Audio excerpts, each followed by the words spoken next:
Hello guys, welcome to my channel simplified classes. मैं हूं doctor निशा और आज हम पढ़ेंगे इस वीडियो में क्लास 8 साइंस का second chapter, that is micro organism. इसमें आपके दो टाइप्स के, फ्रेंड एंड फो। हमें दोनों चीज़ों के बारे में पढ़ना है कि माइक्रो ऑर्गेनिज्म फ्रेंड की तरह कैसे एक्ट कर रहा है एंड फो की तरह कैसे एक्ट कर रहा है। फो मीन्स एनिमी की तरह। कंटिन्यू करते हैं हम आगे। You have seen several kinds of plants and animals. आपने बहुत डिफरेंट टाइप्स के प्लांट्स एंड एनिमल्स देखे होंगे। However there are other living organism around us which are normally can not we see. तो क्या होता है, कुछ ऐसे ऑर्गेनिज्म भी है जिनको हम नहीं देख सकते अपने नेकेड आइज से। These are called micro organism और माइक्रोब्स। तो इनको क्या कहते हैं बच्चों, हम माइक्रो ऑर्गेनिज्म या तो माइक्रोब्स कहते हैं। For example, you might have observed that during the rainy season moist bread gets spoiled and its surface gets covered with a grayish white patches। बोल रहे हैं क्या, आप रेनी सीजन में बहुत ज़्यादा ये कॉमन है। आप ब्रेड वगैरह अगर मॉइस्ट ब्रेड क्या होता है, बहुत जल्दी आपको ख़राब हो जाता है, स्पॉइल्ड हो जाता है। तो उसमें आप क्या देखते हो, ग्रेइश वाइट पैचेस देखते हो आप उसमें। कह रहा है आपको observe this patches through the magnifying glasses. इस पैच को आप मैग्नीफाइंग ग्लासेस के अंडर आप देखिए। क्या आप देखेंगे, you will see a tiny black rounded structures. क्या आपको दिखेगा, छोटे छोटे ब्लैक राउंड स्ट्रक्चर्स दिखेंगे। अब वो पूछ रहा है, do you know what this structures are and where do these come from. ये स्ट्रक्चर्स क्या है और ये स्ट्रक्चर्स आते कहाँ से है।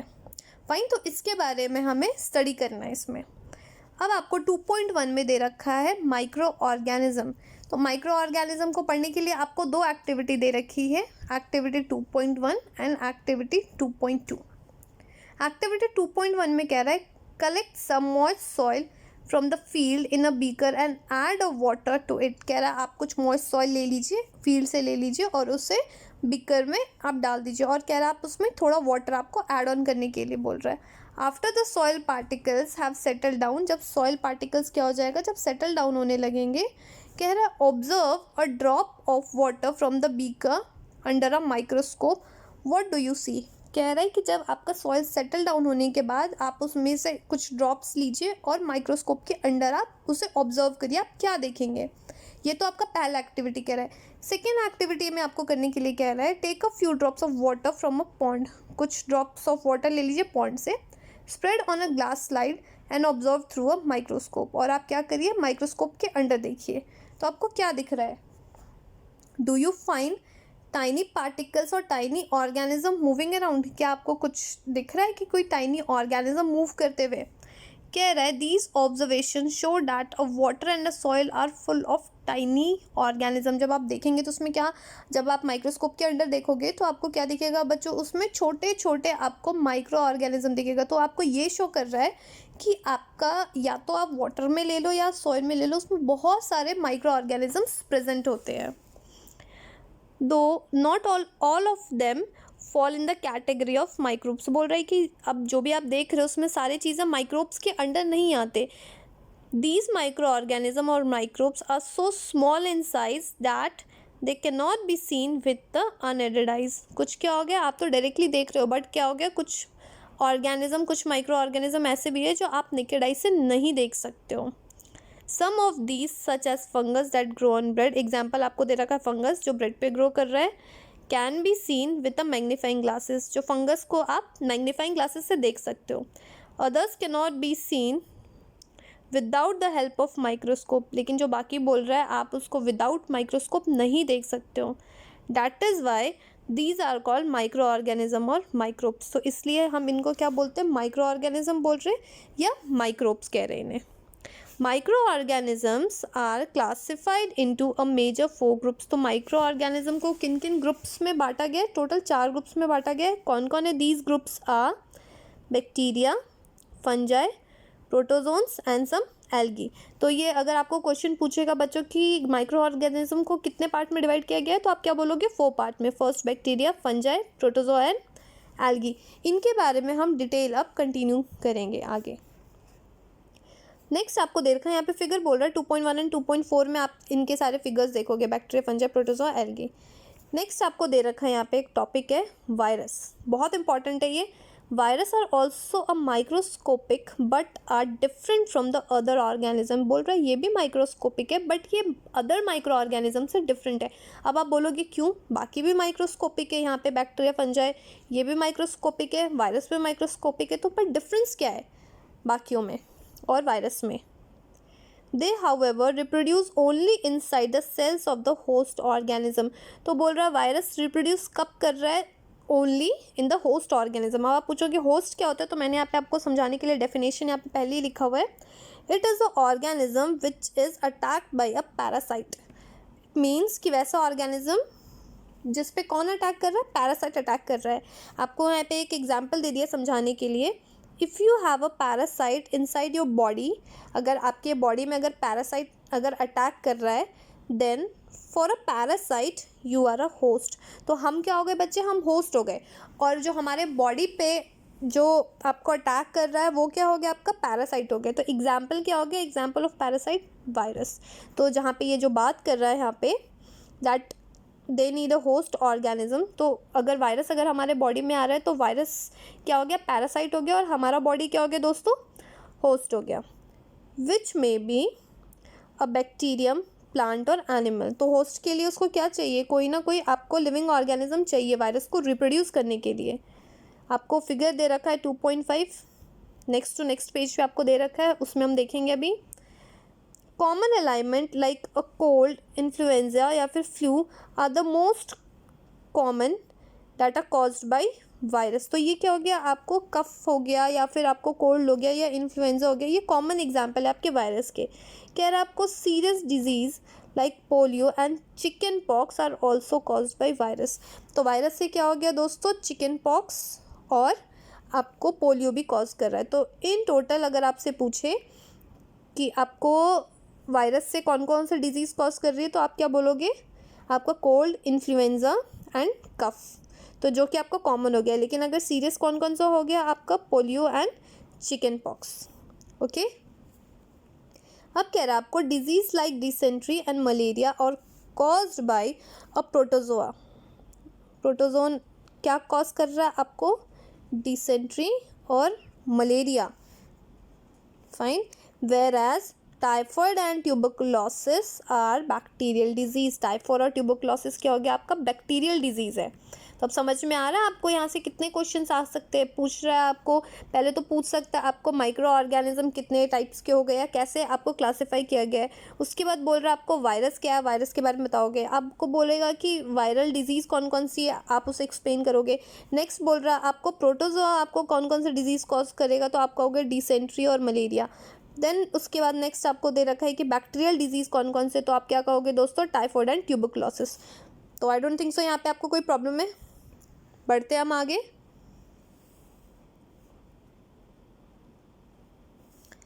यहाँ पे आपको बहुत सारे फिगर्स दे रखे हैं जो आपको लास्ट पेज पे बोला था।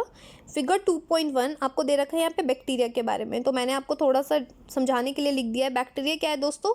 सिंगल सेल आपके माइक्रो ऑर्गेनिज्म में बैक्टीरिया। ये आप फिगर देख रहे हैं यहाँ पे, और ये बोल रहे हैं बैक्टीरिया के पास क्या होता है? Have rigid definite cell wall like plants. हमने पढ़ा था कि आपको एनिमल्स में प्लांट सेल नहीं प्रेजेंट होते, आपके प्लांट में आपको सेल वॉल प्रेजेंट होता है। फाइन। तो इस चीज़ का ध्यान रखना है आपको कि बैक्टीरिया आपका माइक्रो ऑर्गेनिज्म सिंगल सेल है। नेक्स्ट यहाँ पे आपको दे रखा है 2.2 में आपको एल्गे दे रखा है। तो एल्गे का एग्जाम्पल क्या है? क्लैमिडोमोनास और स्पाइरोगैरा। ये एग्जाम्पल्स आपको ध्यान रखते चलना है, याद करना है, बहुत ज़्यादा इंपॉर्टेंट है। अब मैं आपको बता देती हूँ एल्गी के बारे में। ये क्या हो गया? आपको ऑटोट्रॉपिक इन नेचर है। तो ऑटोट्रॉपिक का मतलब क्या होता है? जो अपना खाना खुद बना सकते हैं। तो ये एल्गी आपका ऑटोट्रॉपिक कैसे हो गया? बिकॉज एल्गी के पास क्या है दोस्तों? क्लोरोफिल प्रेजेंट है, that is have chlorophyll. Fine. और ये कहाँ प्रेजेंट होता है? They are found in water and in moist place. तो एल्गी आपका मॉइस्ट प्लेस या फिर वाटर में। तो ये हमने आपको बैक्टीरिया भी देख लिया, एल्गी भी देख लिया। नेक्स्ट आपको यहाँ पे प्रोटोजोआ। तो प्रोटोजोआ का आपको क्या क्या आपको एग्जाम्पल दे रखा है? आपका अमीबा एंड पैरामीशियम। ये भी क्वेश्चंस बहुत बार पूछते हैं कि एग्जाम्पल ऑफ प्रोटोजोन्स क्या आपका? तो अमीबा एंड पैरामीशियम। तो प्रोटोजोआ है वो भी आपका यूनिसेलुलर माइक्रोस्कोपिक ऑर्गेनिज्म है, और मोस्टली क्या होता है? ये एक्वेटिक होता है। एक्वेटिक मीन्स पानी में रहने वाले ऑर्गेनिज्म को एक्वेटिक एनिमल बोलते हैं। और आपको ये क्या होता है, आपका heterotrophic in nature. Heterotrophic means जो आपका खाना खुद नहीं बना सकते, वो डायरेक्टली या इनडायरेक्टली डिपेंड होते दूसरे ऑर्गेनिज्म पे। तो समझ में आ रहा है आपको, जो एल्गी है वो आपका ऑटोट्रॉपिक है और जो प्रोटोजोआ है ये आपका हेटेरोट्रॉपिक है, मीन्स जो अपना खाना खुद नहीं बना सकते उसको कहते हैं हेटेरोट्रॉपिक। नेक्स्ट आपको यहाँ पे दे रखा है फंजाई। तो फंजाई का आपका एग्जाम्पल क्या हो गया, आपको यहाँ पे दे रखा है ब्रेड मोल्ड, पेनिसिलियम और एस्परगिलस। तो ये आपको 3 एग्जाम्पल इनके दे रखे हैं। अब फंजाई के बारे में क्या आपको पॉइंट्स दिया हुआ है, मैंने आपको दिया है कि ये नॉन ग्रीन प्लांट है। नॉन ग्रीन प्लांट मतलब क्या हो गया, उसके पास क्लोरोफिल नहीं है, that can not synthesize their own food, वो अपना खाना खुद से नहीं बना सकते। Mostly fungi take food from dead and decaying matter. तो ज़्यादातर आप क्या होता है, जो फंजाई होता है वो डेड एंड डिकेइंग मैटर पे डिपेंड करता है। फाइन।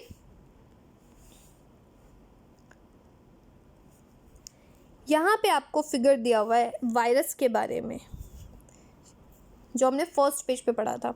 इसके लिए आपको मैं एक चीज़ बता देती हूँ, ये बहुत इंटरेस्टिंग है। वायरस क्या करता है आपको, you may be surprise to know that a virus can be crystallized and stored like some non-living things such as common या salt or sugar।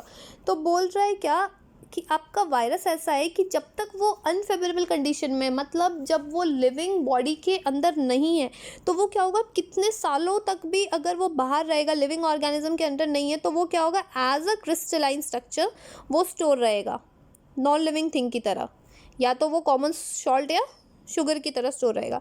लेकिन कह रहा है ऑन द अदर हैंड, जब भी उसको क्या होगा, कोई आपको लिविंग ऑर्गेनिज्म अगर वो मिल जाता है, उसको कोई होस्ट मिल जाता है, तो क्या होगा, वो दोबारा से मल्टीप्लाई करने लगेगा। इट मीन्स आपका वायरस एक तरफ से क्या है बच्चों, connecting link between living and non living. तो आप कहोगे क्यों कनेक्टिंग लिंक क्यों है, क्योंकि अभी तक लोग को समझ में नहीं आया कि वायरस आपका लिविंग है या नॉन लिविंग है। क्योंकि क्या होता है दोस्तों, वायरस को अगर आप 1000 साल तक भी अगर वो किसी बॉडी के अंदर नहीं है, किसी लिविंग बॉडी के अंदर नहीं है, वो इट मीन्स वो अनफेवरेबल कंडीशन में, तो it will act as a non living. पर एज सुन एज जैसे ही उसको कोई लिविंग बॉडी या होस्ट मिल जाएगा, वो क्या करेगा, it will pretend to be living. तो उसमें सारी चीज़ें होने लगेगी जो लिविंग में होती है, मल्टीप्लाई होने लगेगा, फूड टेकन करने लग जाएगा, हर चीज़ें हो रही है जो कि आपका लिविंग में होता है। तो समझ में आ गया आपको वायरस के बारे में। यहाँ पे नेक्स्ट आपको दे रहा है 2.2 that is where do organisms live. जो माइक्रो ऑर्गेनिजम्स है वो कहाँ रह रहे हैं। तो माइक्रो ऑर्गेनिज्म में be a single cell like bacteria, some algae and protozoa. तो आपका माइक्रो ऑर्गेनिज्म सिंगल सेल भी हो सकता है, इट मीन्स एक सेल का बना होता है। तो एग्जांपल आपको बैक्टीरिया दे रहा है, एल्गी एंड प्रोटोजोआ। या फिर मल्टी सेलुलर भी हो सकते हैं, जैसे आपका क्या हो गया एग्जांपल एल्गी एंड फंजाई। तो समझ में आ रहा है आपका जो माइक्रो ऑर्गेनिज्म में 2 टाइप्स के हो सकते हैं, या तो सिंगल सेल या आपका मल्टी सेलुलर हो सकते हैं। They live in all the types of the environment. तो माइक्रो ऑर्गेनिज्म का ऐसा नहीं है कि वो एक पर्टिकुलर टाइप के इन्वायरमेंट में भी आप रहेंगे, वो क्या कर सकते हैं, ranging from ice cold climate to a hot spring and a desert to a marshy land. बोल रहा है आपका माइक्रो ऑर्गेनिज्म है दोस्तों, वो कोई भी टेम्परेचर पे आप जहाँ सोचोगे भी नहीं, वहाँ पे भी आपका माइक्रो ऑर्गेनिज्म प्रेजेंट होगा। जैसे इवन बहुत ज़्यादा ठंडा है वहाँ पे भी है, इवन हॉट स्प्रिंग काफ़ी एक्सट्रीम हॉट वहाँ पे भी है, डेजर्ट में भी है एंड मार्शी लैंड में भी है। तो आप देख रहे हैं यहाँ पे कितने डिफरेंट आपके एरियाज़ में भी आपके माइक्रो ऑर्गेनिज्म प्रेजेंट है। They are also found inside the body of the animals including the human. तो ये कहाँ प्रेजेंट है, इवन ह्यूमन बॉडीज़ में भी प्रेजेंट है आपके माइक्रो ऑर्गेनिज्म, या फिर आपके कोई भी डिफरेंट ऑर्गेनिज्म में भी प्रेजेंट है। Some micro organism grow on their other organism while the other exist freely. कुछ माइक्रो ऑर्गेनिज्म क्या होते हैं कि दूसरे ऑर्गेनिज्म पे ग्रो करेंगे, और कुछ माइक्रो ऑर्गेनिज्म ऐसे होते हैं जो फ्री रहते हैं बिल्कुल। नाउ कंटिन्यू करते हैं 2.3 that is microorganism and us. तो माइक्रो ऑर्गेनिज्म और हमारे में क्या रिलेशन है और क्या क्या उसके यूजेस हैं, यहाँ हम देखेंगे। Micro organism play an important role in our life. तो माइक्रो ऑर्गेनिज्म हमारे लाइफ में बहुत ज़्यादा इंपॉर्टेंट रोल प्ले करते हैं। अब हम कहेंगे कैसे।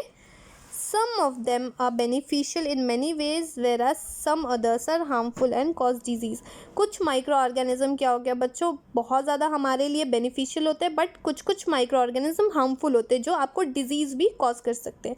तो इसके बारे में हम डिटेल देखते हैं. यहाँ पे कह रहा है, आपको पहला दे रखा है friendly micro organism. Friendly micro organism में हमें नाम से ही पता लग रहा है, इट मीन्स हमारे यूजफुल माइक्रो ऑर्गेनिज्म कौन कौन से है. Micro organism are use for the various purpose. देखते हैं किन किन पर्पज में यूज आ रहे हैं हमारे. They are use in the preparation of curd, bread and cake. तो माइक्रो ऑर्गेनिज्म आपको कहाँ कहाँ यूज़ हो रहा है, कर्ड दही बनाने में, ब्रेड और केक बनाने में आपको हेल्प हो रहा है.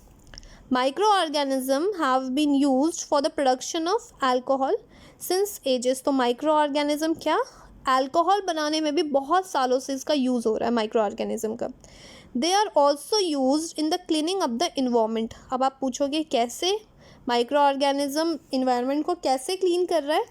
बोल रहा है आपको, for example the organic waste. हमारे ऑर्गेनिक वेस्ट क्या हो गए, जैसे वेजिटेबल स्पिल हो गए, वेजिटेबल के छिलके हो गए, या फिर आपको रिमेनिंग ऑफ द एनिमल्स या फिर fickle etcetera.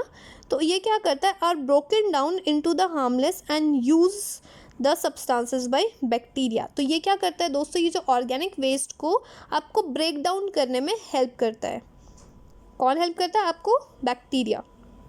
Recall that the bacteria are used in the preparation of medicine. Bacteria medicine बनाने में भी बहुत ज़्यादा हेल्पफुल है.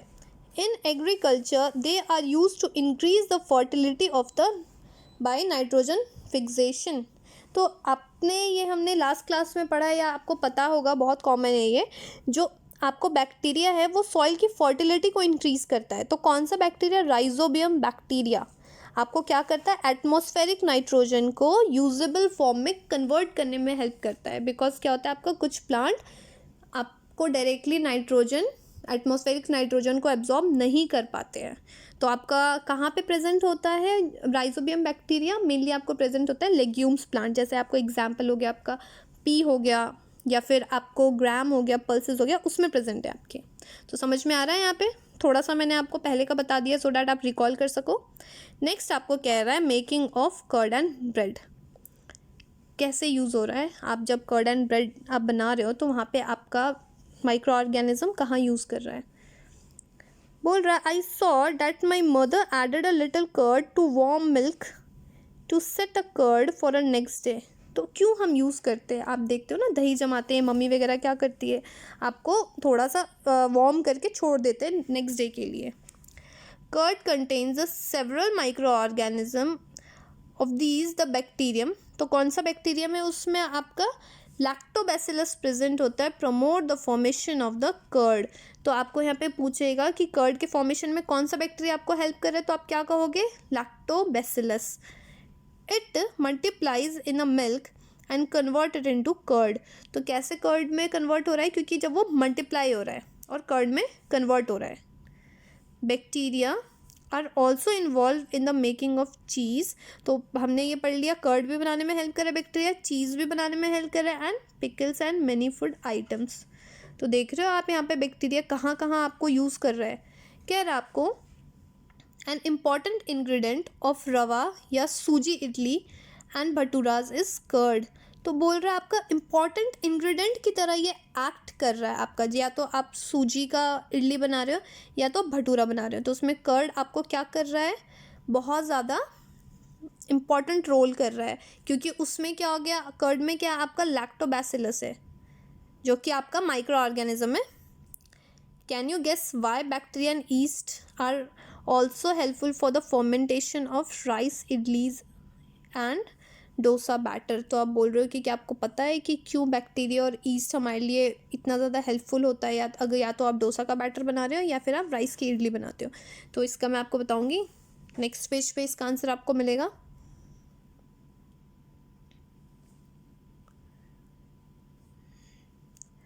यहाँ पे आपको एक एक्टिविटी के थ्रू समझाया हुआ है. जो क्वेश्चन उसने पूछा है इसको आपको कैसे समझाया है, एक एक्टिविटी के थ्रू. एक्टिविटी 2.3 में आपको क्या बोल रहा है, टेक हाफ kg फ्लोर, आटा और मैदा, add some sugar and mix with a warm water. आप शुगर ऐड करिए और वार्म वाटर थोड़ा मिक्स कर दीजिए. Add a small amount of yeast powder and knead to make a soft dough. कह रहा आप उसमें थोड़ा सा आप ईस्ट पाउडर डाल दीजिए और उसे नीड कर लीजिए, मीन्स आटा को गूंद लेना आपको। What do you observe after 2 hours, 2 घंटे बाद आप क्या देखोगे? Did you find the dough raising, क्या आपको दिखता है कभी आप आटा या फिर मैदा को आप नीड करने के बाद रख देते हो, बट आप उसको थोड़ी देर बाद 1-2 घंटे बाद देखोगे तो मैदा आपका क्या होता है? रेज्ड हो जाता है। क्या कह रहा है आपको? East produces rapidly and produces the carbon dioxide during the respiration. क्या हो रहा है? ईस्ट प्रोड्यूस कर रहा है, क्या प्रोड्यूस कर रहा है आपको? कार्बन डाइऑक्साइड, कम रेस्पिरेशन के टाइम पे। Bubbles of the gas filled the dough and increase its volume, तो जो बबल्स निकल रहे हैं उसमें ये क्या कर रहा है? आपको वॉल्यूम को इंक्रीज करने में हेल्प कर रहा है। फिगर 2.6 ये देखिए। This is the basis of the use of the east in the baking industry for making bread, pastries and cake. तो ये आपका क्या हो गया? एक ईस्ट का हम कहाँ का यूज़ कर रहे हैं? बेकिंग इंडस्ट्री में, ब्रेड बनाने के लिए, पेस्ट्रीज एंड केक बनाने के लिए बहुत ज़्यादा इंपॉर्टेंट है ये।